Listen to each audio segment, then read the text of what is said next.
fucking idiot. Then to get Dude. knocked You the might be fuck the after, stupidest right? guy on the UFC roster. Literally, you're so fucking stupid. On Saturday night, I'm gonna bring you to a place you never want to be. I'm gonna bring you to 7th layer hell. Okay. No, I'm bringing you to 7th layer hell.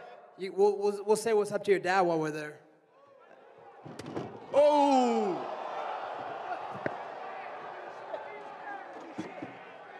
De persconferentie van UFC 296 is net achter de rug. We verwachten vuurwerk, we kregen vuurwerk, we gaan er even over napraten. Naast mij mijn charmante collega van TNT Sports, Caroline Pierce. We expected fireworks, words were exchanged, some lines were crossed. What do you make of it? Well, I think it's probably one of the most watched press conferences of all time was the rumblings that I was hearing. But look, Colby Covington turned up to make a statement, to own that press conference. He absolutely did that. There was some really fun backwards and forwards. Yeah. And then, as you said, a line was kind of crossed when he referred to Leon Edwards' father there. Leon reacted through the water bottle, and this is going to fire up Leon to another level. Whether that impacts the way he fights, whether it makes him more emotional, I don't know. Leon is a smart fighter, we know that, but a level was crossed there, and I just wonder. Leon did settle himself, but I just wonder what was going through his mind in that moment with regard to his reaction to Colby, who it had been fun until that point. Yeah, the question is how much it's going to affect him, because emotional is not too emotional is not good. You say he's professional, but you know Colby's trying to get under skin the whole time. Not only today, but the whole lead up to the fight.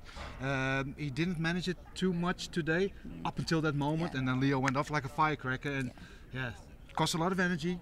Gets you a little bit too emotional. You think it's going to affect him tomorrow or Saturday in the fight? Do you know, I don't think so. I mean, I think right now he'll be feeling the emotion of that comment. He'll be probably even more angry. There's the added motivation, as I said. But I think when it comes to the fight, he'll have a game plan. He'll know exactly what he's going to do. And actually, I think Leon's game plan is actually going to be to come out a lot faster. Less patience. I think he really wants to finish him. He actually said this week as well, he said, I won't be satisfied unless it's a finish. So I think that just adds more fuel to the fire. Yeah, bring out the beast in him. Because he was very calm, he was very relaxed up until then.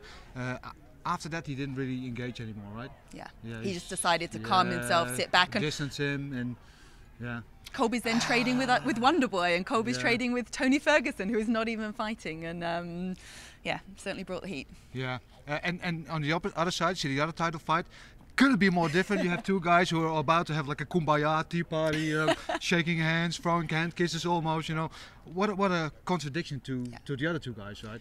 Yeah, I mean, Pantoja and Royval, these are two guys coming off multiple performance Fight of the Night bonuses. I think this is has been flying under the radar for obvious reasons, but I think we could be in for a Fighter of the Night with this one. I agree 100%. Two guys who want to go 160 miles an hour forward, you know, they know each other's skills, they've been there before with each other, they know how it feels.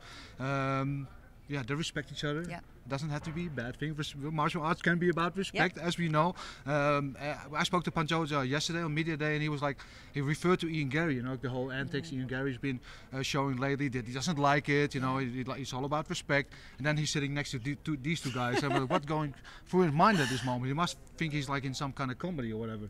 I know, and look, this is an opportunity for Royval to also get a chance to win the title, but also to get revenge. He has a loss to him. He'll be wanting to get that fight back, but I think they're going to do it in a way where completely respectful, like you said, and then they're going to bring the heat when it comes to Saturday night. But I'm looking forward to this one. I think it's got Fight of the Night written all over it. Yeah. Both of them, you look with Pantoja and already the extra confidence he carries as a champion. And it's Teddy Atlas that said a fighter improves by 30% once they become a champion. And I'd be interested to see if we see that and we see Pantoja potentially run away with it. But I think until that point, it's probably going to be a close back and forward fight. Yeah, I think so too. And Pantoja, I think like the same location, Las Vegas, scene of the crime. He's back here. Yeah. Very emotional after that fight in July, where he referred to his dad. You know, are you proud of me now? Yeah. I think it really pushed him over the edge, like over the hill, like he's now more confident. You know, he carries himself as a champion. He's like, he knows what it is now. He actually said he feels less pressure now than he did back in July. It's actually interesting as well. He said he's not treating this as his first title defense. He's treating it as a new belt, like a new chapter in his life. So I wonder what version of him we'll see in that respect. Yeah. One last thing I want to touch on is Paddy and Ferguson. Ferguson very vocal as always, as we know him. Paddy was very relaxed. You know, he's like watching more like a spectator up until the end, and then you had pop, pop, pop, pop. Okay, he's awake. I know, I saw that come out of Paddy, because I was thinking the same. I was like, he's almost bored, he's just letting them do the work. And, you know, we've talked about how Paddy's sort of matured as a fighter. Since that last fight, he's had the time off with the injury, and I think that's the hardest thing for a fighter after an injury, especially after that last fight where there was questions around whether he won it. You just want to get back in there. You just want to get back in there and get the win.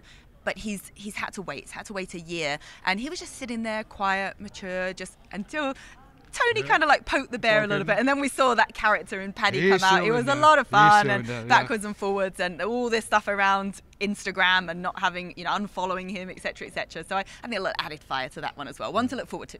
Yeah, I look forward to this whole card actually. Back and forth. Even the prelims are all great fights. The main card is going to be great. We're going to be around tomorrow weigh-ins. So see what happens there. Some more stare-downs.